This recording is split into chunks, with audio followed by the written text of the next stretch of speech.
All right, so welcome back. We are back with Reflect and Rewind. I'm excited. It's been a while.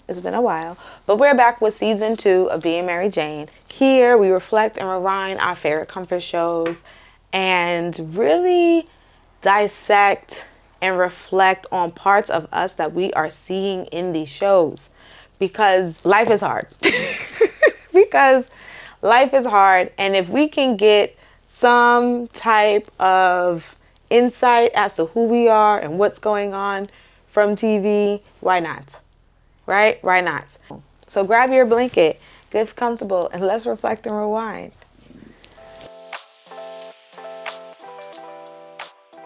Okay, so episode 1, season 2 of Being Mary Jane. We start off this episode with Mary Jane coming back from talking to David, right? I don't know if you guys remember, but she was talking to David. David basically was telling her he can't be with her anymore. And she goes home. She's mad or sad, upset, all the above. And is having a moment, throws this fish thing out the window for whatever reasons. I don't know. This episode as a whole was a little slow. Okay, so Mary Jane has this dinner party. And at this dinner party, she invites her friends over. I've said this before in season 1, but I don't think Mary Jane's a good friend. I don't think so. She may have a good close friends that tolerate some of her nonsense, right? But she's not a good friend. So essentially, and maybe even a questionable sibling, right? So she has this, what happens with her? Okay, so she has this dinner party, and at this dinner party, her brother ends up coming over. They're talking about this book and all the things, whatever, right? Different set of friends than the last time from season 1. I'll show them somewhere. But she has this dinner party. At the dinner party, she gets drunk, which I also have questions about. And all of a sudden, Mary Jane starts to be a little mean. Which is like not surprising when you think about her other friendships. But she starts to get a little mean, a little sassafras with her brother, for one. And it got out of hand. She basically said, Please I would have used your ass as an example, but you're sitting here. How about you're gonna let me have it? Because I'm in my own damn house. Wow. they don't do nothing. They don't participate in like life and have their own and really trying to like make more of themselves. Then she turns on the friend, one of the friends, and says like, Do you realize that every opinion that you have, every story that you tell, every quip you throw out there is based on you being a wife and a mother? Well, perhaps that's my context. Okay. like why does she always bring up her kids or her husband? Like she has a limited lens and she doesn't have free time to read a book kind of thing. And the truth of the matter is, unfortunately, Mary Jane, she probably don't have any free time. As a person who is now a mom of 2, there's no such thing. My kids are with me 24/8 if they weren't out with their fathers literally right now. You would hear them in the background probably yelling through the door like, mom, mom, mom. So yeah, no, Mary Jane, she don't have time. And she made it clear that she doesn't, right? And then Mary Jane makes a comment about the woman in her marriage. And just like, oh, that man don't let you off the leash. I don't know if that's true or not. We have no data. But I don't also think that was Mary Jane's place to say. And then the question is Mary Jane snapping at her because this woman has things that she wants, right? A husband and kids? Or Mary Jane is snapping at her because this is how she really feels and they're truly not friends. I don't know.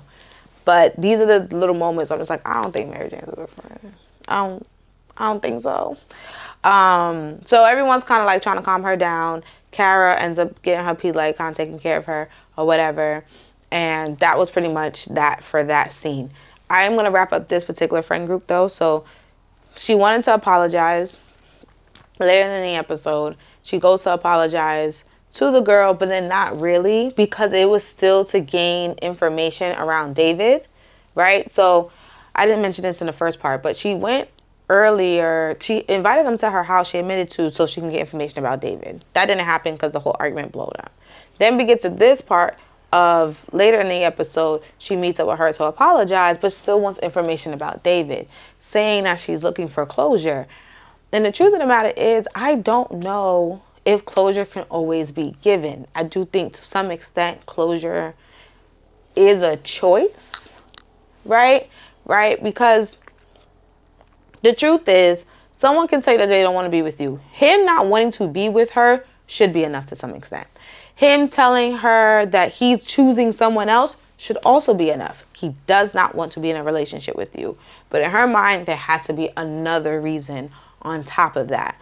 And I don't know if there's any good amount of reason to not just choose something different if that's what it was. So she's looking for some answer. She's looking for some closure, right? We fast forward from this meetup to later on. She goes back to these people, goes to their house, knocks on their door, and essentially is like, what is going on with David? This whole episode. What's going on with David? So the husband is just like, bro, I'm fed up. This is low-key why I didn't want to go to her house in the first place. She is nutty, essentially, right? And Mary Jane, so he gets fed up. He ends up calling David and just like, bro, like, tell her what's going on. So clearly something is going down. Tell her what's going on. Tells her what's going on. And then, boom, we find out David's having a baby. David's having a baby. And I don't know if this is actually going to bring any closure to Mary Jane. If we're going to be honest, I don't know if David having a baby and her knowing it is actually going to solve anything, right? It just gives her knowledge. She still has to like accept that fact that he is having a baby and it's not with her. And we also know in the past that they had an abortion. So, and I don't know if I can say that on YouTube, but that's what they did, right? So I can imagine some really hard feelings that she is going to have to work through, that she's going to have to process through, and also mourn the fact that the life she thought she was going to have with this man clearly is not that anymore, now that he's having that segment of his life with somebody else, right? I can imagine her having to like process that, right? Make some peace with that, right? And accept that life is not what she thought moving forward. That's probably what's going to have to happen for sure with her. We fast forward, see that David actually meets up with Mary Jane. Why? I don't know. And this is when I don't fault her too much, because the truth of the matter is David is kind of giving mixed signals of interest. You know, like I think this may just speak to like their patterns of like withdrawing and falling in, and like I feel like this just speaks to their toxic patterns, right? The patterns of their relationship, of one person giving in, other person pushing away, the other person pulling in. There's like a word for this is like almost like playing games, essentially, right? Playing games is a part of their dynamic. So they play them, right? He starts to get intimate with her, at least starts the foreplay at least, and then Mary Jane ends up cutting it off, which is good for her, right? Telling herself that it could go farther, but it's probably best that she shouldn't. And she was vulnerable, and she basically told him, like, I feel like that was supposed to be our baby. And he just kind of took her in.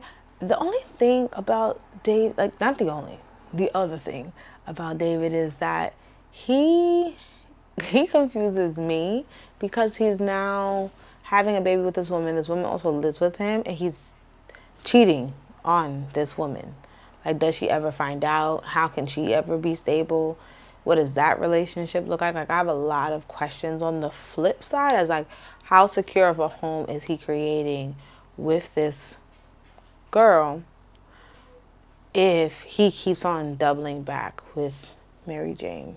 You know, I don't know. I have questions. But that kind of wraps them up a bit.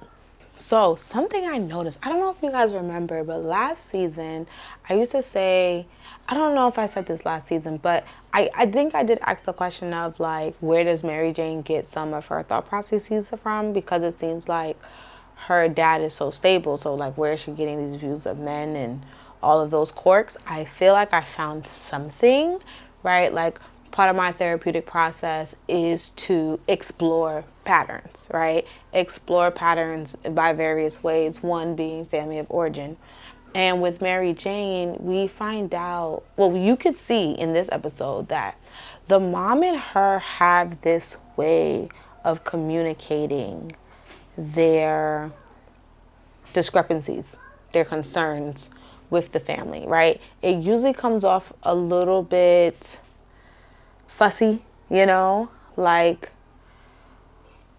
just fussy, a lot of bit mean, right? And then there's like this power play that ends up kind of being often thrown around, right? Like, this is my house. And the mom is good for that. And you need to do what I do to kind of control the narrative and to get people to do what she wants them to do. You can learn some manners and ask instead of assuming you can do whatever you want in my house. Why are you always trying to embarrass me? I don't have to do that. You do a great job yourself. You can see the good intentions, right? Like with the scene with Niecy, and yet it it's just a little, it's still mean, right? Like, there's a way to do it, and it's not that. Then you see Mary Jane throughout the whole episode on how she handled her brother, how she handled her friends. You know, and I'm sorry, Valerie. I am truly, truly sorry. And I'm sorry that I said Chris doesn't let you go anywhere, because clearly you get out. This is decisions. Where she is telling them off, well, you guys don't do this and you guys don't do that, and then also uses her money to kind of like get them kind of in line, and she's like, okay, I guess I help you, like, okay, I guess you guys can live with me, like, not liking the circumstances but highly participating in it.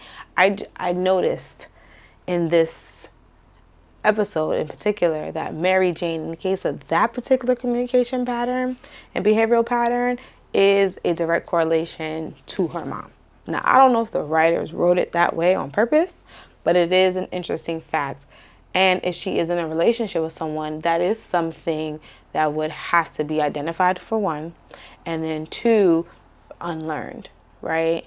Or modified, at least, because that communication pattern is mean, hurtful, it lacks vulnerability, it lacks honesty, and it lacks transparency, right? She's not really clearly stating what she wants. She's not clearly stating what she needs. She's not being considerate of the person that she's talking to, and she's not being empathetic or sympathetic of the person she's talking to and how they may be receiving said meanness, right, from her.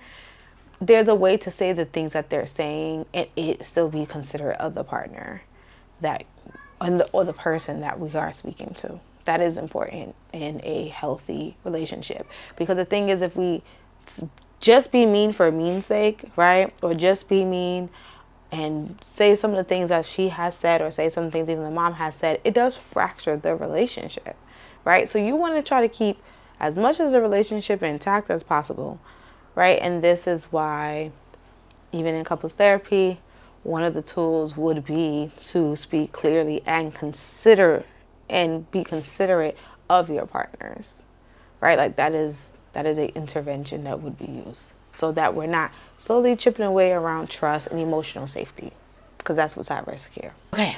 Also, we see that Mary Jane is thinking about having this baby. Kara proposed to her doing an IVF journey on the air, so we'll see how that kind of goes. But it is interesting with her wanting to kind of like plow forward with her baby plans, which is fine. I feel like my concern is that it was just not with complete thought, right? Like, that's another behavioral pattern I'm noticing with Mary Jane. It's a little impulsive, right? She's just willing to jump into a thing. We know she wants a baby, right? But I don't know if she considered the pros and the cons as to what it is to have IVF, what it is to do it publicly, and she's not going to know who her sperm donor is, right? Like who's the father. She's most likely going to go through a donor because she's not in a romantic relationship. So what exactly does that entail for her child, let alone for her? Like, granted, yes, she's a woman of means, right? But there's still an emotional component that is now going to be integrated into this relationship with this child that should be considered before we just jump into it, you know? So that is my concern for her. Like, if we were in a session and this is what it is, I would walk down that path as consideration as to what motherhood is going to look like. Yes, we have means, but motherhood is not just about means. You know, there's an emotional component. And what is the village? Say if the child wants to know their father, what does that look like? What is the story that you're going to tell? Like, there's just someone else to consider here, right? And if you listen to any adoptee stories, granted this is different because they do know who their mother is, but people who've lost their mother, or lost a parent, or people who've been adopted often have other things that happens, right? Other concerns, other wounds, other questionings that tend to occur that should be explored before we get there, right? So that is a path I would walk down. I will walk down that path with her. So yeah, I am concerned that this impulse move is, and oh yeah, a quick honorable mention, I guess, is that Niecy's having a hard time. She ends up leaving the grandmother's house who was fussing at her. She goes to Mary Jane's house, and her dad is fussing at her, which was very interesting to see. And then she's fussing back, and then that was pretty much it. This episode, as most first episodes of a season was kind of slow. I feel like they're just setting the scene with us. But I do, if I recall correctly, this season was a good time. This was the season a good time. And if you know, you know. This is the season with Shaza. Okay? If you know, you know. Okay? And so we'll see how that goes. Gotta love me some Shaza. Okay? And he in this relationship is a good time. Is a good time. Oh, I forgot to mention, when she was talking to the doctor lady, she did say she was peeing in the bed. And the doctor did say that it may be due to stress. So this level of anxiety, this level of stress she's putting onto this man is causing a physical reaction. This is how engulfed she is in this pursuit, in this anxiety, in this behavioral pattern structure of David, that she's starting to actually urinate, having a physical symptom to this thing. Okay, so that's pretty much it for today. This is season 2, episode 1 of Being Mary Jane. And welcome back to Reflect and Rewind. Take a moment and start clicking like, comment, subscribe. Do the things, y'all. Do the things. All right. Peace.